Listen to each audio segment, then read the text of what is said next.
ក្រុមសង្កេតការអាស៊ាន AOT ចោះមើលផលប៉ះពាល់ដល់យោធាថៃវាយប្រហារនិងរយបន្លាលុះច្រកអន្តរជាតិអូស្មាច់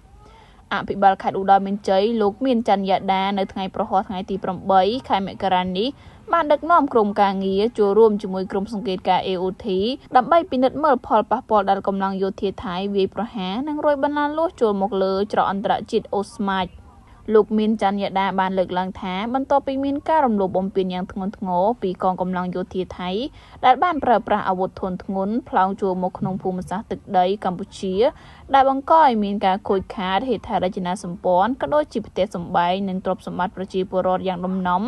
នៅព្រឹកថ្ងៃទី8ខែមករានេះលោកបានដឹកនាំក្រុមការងារជាមួយក្រុម AOT ដើម្បីពិនិត្យផលប៉ះពាល់ដល់យោធាថៃវាយប្រហារមកលើច្រកអន្តរជាតិអូស្មាច់សង្កាត់អូស្មាច់ក្រុងសំរោងខេត្តឧត្តរមានជ័យ